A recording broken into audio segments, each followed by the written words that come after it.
on the question on the definitions. Indeed, I think any views from your side would be welcome.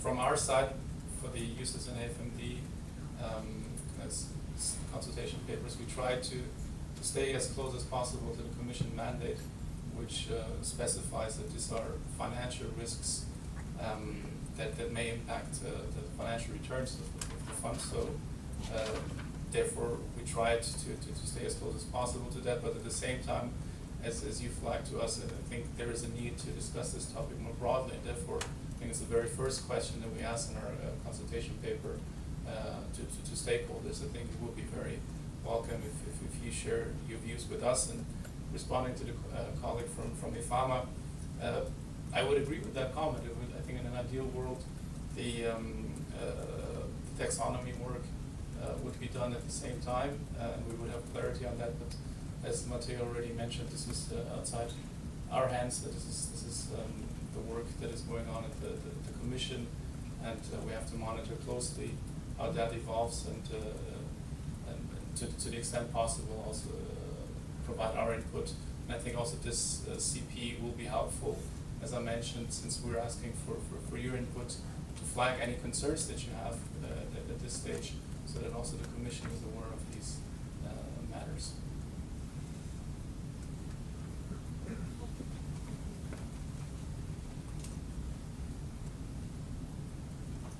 Thank you. Can you hear me? I think you need to give the microphone. Yeah. No? Yeah. Okay. So Nicholas Pfaff from the International Capital Market Association, and also a member of the EUTUG. Just a further comment on this question of definition. I do think this is a vital question which you should consult on, because there's also confusion, if I may say so, at the level of the Commission work on this, because we keep on slipping between climate, green, sustainability, and ESG. And these are four different concepts. And I think we need to be absolutely clear. No one can hear me. And now? Yeah. Better. Okay. So shall I start? I'll start from the beginning. So Nicholas Pfaff from ICMA. I'm also a member of the EUTUG. I'm commenting on this question of definitions of ESG, and I'm making the further point that, and without being critical, that there's also confusion at the level of the Commission on these concepts, because we have climate, green, sustainability, and ESG, and these are four different concepts which you can define them as growing circles. You can start with climate, and you can add green, you can add sustainability, and you can add a further circle of ESG. That's one way of looking at it. And all this to say, in your papers are referring to ESG, you're taking, at least in our view, the widest definition possible, adding governance, which is in itself a very complex and relevant topic, but I think you need to be absolutely clear that that's what you want to do. And one of the issues coming out of the action plan is priority on climate and then priority on green. And with your current definition of ESG, you're not reflecting that. And so again, I think that's a very important topic to nail down between ESMA and the Commission. And certainly at the TG, I'm sure we can also raise this issue.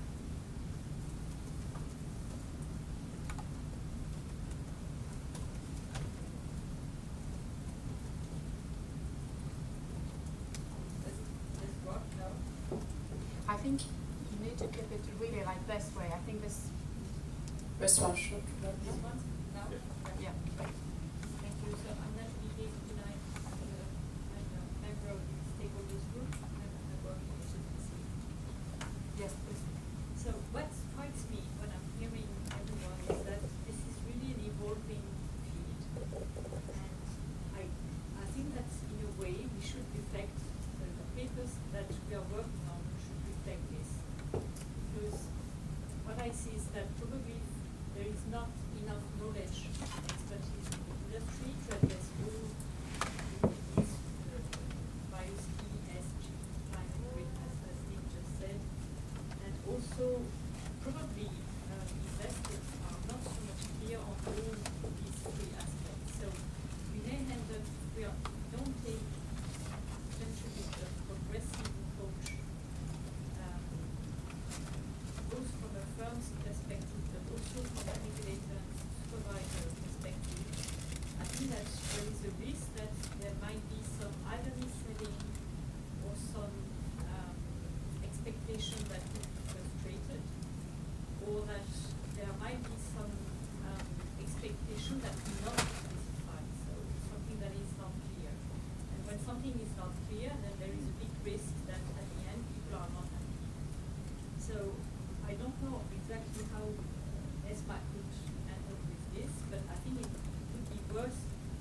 acknowledging the fact that everything is not at the same stage of development, that firms probably do not have currently the adequate resource, that the industry as a whole probably does not have the adequate resource, and probably we need to develop training, we need probably to acknowledge some kind of outsourcing, etc.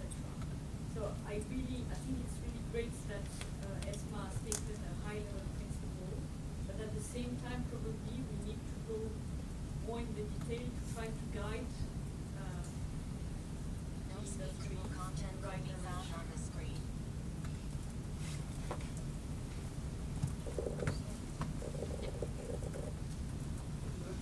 Here to the Business Institute. I have been the one who's been writing our report on the subject. So, and as we discovered that probably companies, financial institutions are not well prepared to start integrating this topic, we have been continuing our work on this, and we have started a working group in Germany with the regulator, government officials, also banks, to actually discuss how could that questionnaire be designed, how can you actually identify the preferences of the clients, and we are we're in the final phase of developing a questionnaire that is then validated at least in the German context, and we are starting a new working group in France and also hopefully on the European level to continue that work and develop a questionnaire of, let's say, add-on questions that can be integrated into the suitability questionnaire to ensure that we will understand what the client wants and that we reduce the risk of misselling. Okay, I think there is a question in the back.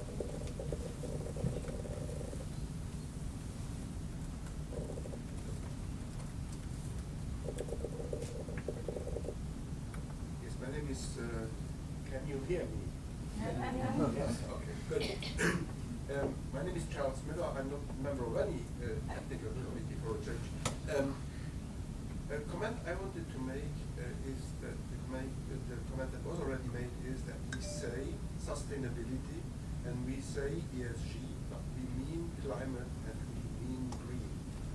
While I think that in the same way as you don't want to buy a T-shirt that has been knitted by little children's hands in Bangladesh, you don't want to finance the company that is employing that child in Bangladesh. So my comment would be, let's not forget about S and G. Let's not say it's just E or green, and that's also for the taxonomy, and it's all for the eco-label. We say eco-label, which implies already environment. Again, let's look at the topic as a whole and not just from the climate or environmental angle. I have the feeling that's what you want to do in your consultation. Let's keep it that way.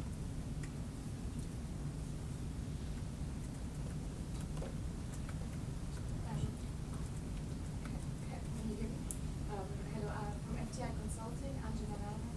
I have a question regarding the relationship between your technical advice and the taxonomy bit, because I think one of you also said you tried not to interfere with the Commission work, which I find a bit, I find it difficult to understand because, of course, there is a relationship. So that would be helpful to know how you see your work and the taxonomy bit evolving in the law.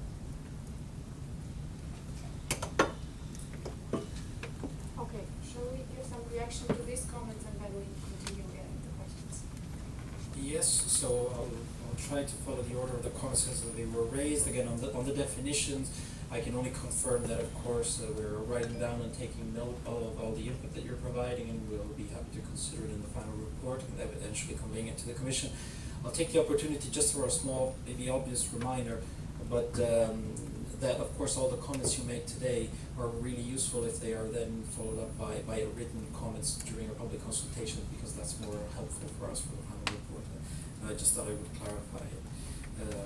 With regards to the comment on the fact that sustainable finance is an evolving field and we would need to acknowledge it, I think we have already done so quite clearly in the consultation paper, and this is why we have decided at this stage to follow a principle-based approach rather than a prescriptive, detailed approach, because we acknowledge that indeed the world is changing, that there are various pieces of legislation that are being developed in parallel, and that of course also industry is adapting. So at this stage, a prescriptive approach would have probably been not efficient and would probably even brought to some possible regulatory mistakes.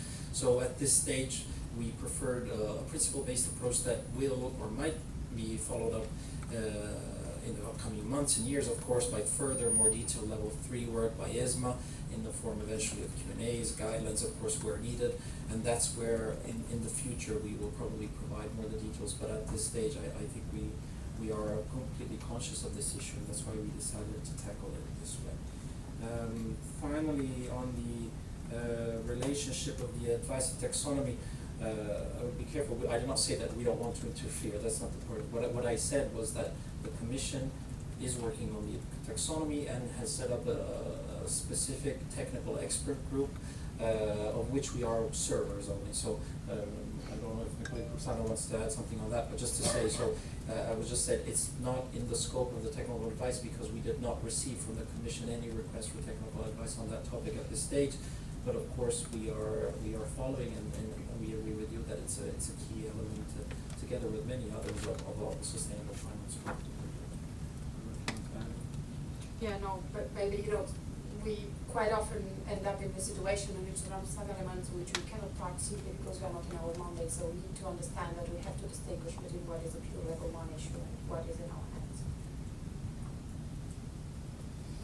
Thanks. Maybe just a few comments from my side. So I think with respect to the discussion on whether E, S, or G is the focus for the time being, I think I was at a conference earlier this month where there were representatives from the industry and from policy making institutions, but also from academia. And I had many conversations with colleagues that are in the hard sciences, so scientists, environmental scientists, and I think the comments that we received as policymakers were pretty clear. Told us that there's a time window of 10 to 12 years, and we should act as soon as possible. And I think if you go back to the Commission's mandate and the Commission's work, the focus on E is certainly there because of the time pressure that is there and the realities. However, I would also echo the comments made by Charles that this does not mean that we should neglect S and G. And if you actually pay attention to the Commission mandate, they also to us they also flag that we should ensure that market participants take a broad interpretation of the notion of ESG. So I think this is a bit the difficulty of the project. It's quite different to many other work streams that we have because there is still this legislative procedure going on. So we're discussing about the integration while the taxonomy work is still ongoing. However, I think we also should bear in mind that this is really something, a need that is there to do something as soon as possible on environmental related aspects. So while this is a priority, the other things will follow, and with respect to the other factors, S and G, the broadest possible approach would make sense from our perspective, also from the Commission's perspective. I think on the point of the knowledge, I think this is reflected in the consultation papers. So we're aware that this is an area that is relatively new, where there are a lot of developments happening at the moment, and because of this, we chose to apply this high-level principles-based approach to not stifle innovation and to also not set out very onerous prescriptive provisions. I think this was our approach to accommodate those comments. If you have any ideas or proposals on how to do this in a different way, they would be very welcome, so that we could consider them in our work. And I think also on the comments from the questionnaire that is developed in Germany, I think we would also be very interested in that work. So it would be interesting to know. I suppose that the work will be finalized after the consultation period.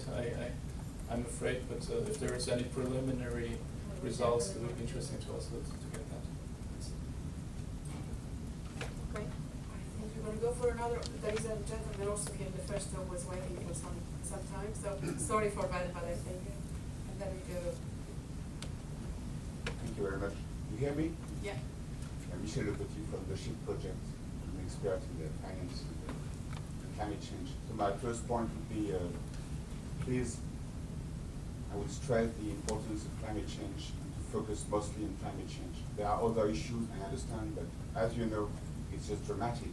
As you said, the world is changing. So as the world is changing, it's physically changing. I would like to have much more people working at ESMA on this field. Not just I think 3 people around in the whole staff of ESMA. I've made an account in IOPA, ESMA, and EBEA. The number of people which are supposed to work on this field is just ridiculous. So let's have more work on that and say that it's very difficult. The issue is huge. It's very, very complex. We made studies, and the complexity to decarbonize economy is tremendous. We need much more means, and we should like to know in these fields, asset managers and so on, how many people are really working on the field. I will give you an example. We have been developing an observatory of the Article 173 in France for the insurance industry. It's not this field, but it's just an example. So we have published this observatory for 2 years now, looking at the 12 biggest insurance companies in France. At the same time, I have looked at the Solvency and Financial Condition Report, which is obligatory now for insurance companies because of Solvency II. It's supposed to be a public report, and in France it's for the 14 million people who have life insurance. They are supposed to find this report somewhere on the web and to have information about these companies for the first time because of Solvency II rules.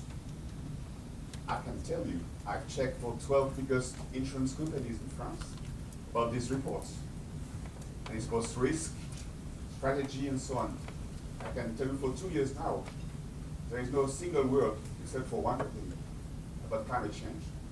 That's surprising. So please, have real regulations, real constraints.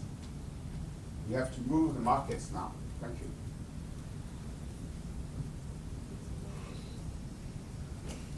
I think there is a lady there, and then I think there are 2 questions on this side. Thank you. Elizabeth Gillam from Invesco.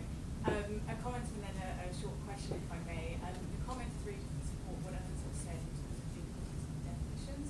I think one of the things, and there is confusion between the definition of ESG that we might use in terms of ESG integration, and on the other hand, the ESG preferences that are the positive preference the clients that we might use, and those are probably 2 separate concepts. And we see, for example, in the level 1 disclosure regulation, where we talk about sustainability risks on the one hand and sustainable investments on the other. It's probably helpful to distinguish between the 2. We fully support the high-level principles-based approach. I think what we found in reading the consultation paper was there were a few areas in the analysis where we felt that the analysis was maybe going into too granular in detail, and particularly if that was then to be translated into Q&As or guidelines. So one example is in relation to the suitability, where we talk about the consultation discusses whether ESG should be at a granular level, so the E, the S, and the D separately.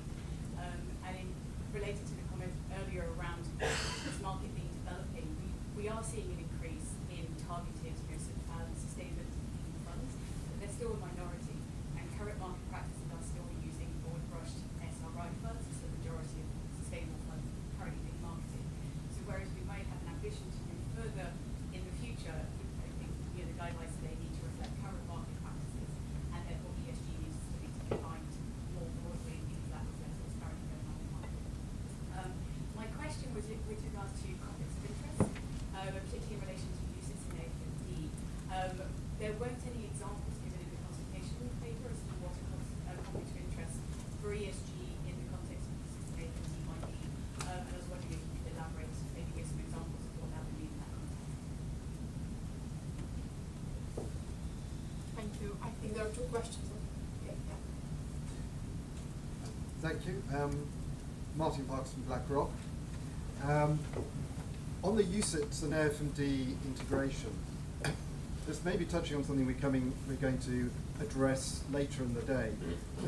But one of the key things, one of the key preconditions from an asset manager perspective, from an investor perspective, is getting good quality data from the underlying issuers on how each company is addressing its own sustainability risks. And so there are a whole set of standards, very different, unequal standards from outside standard setters, and we supplement that with our own research. But the lack of standardization at the moment in the market is, we would say, is a greater barrier than the regulation to integrating ESG. So once you have that greater standardization, all that you can do at ESMA to push that forward will be incredibly powerful.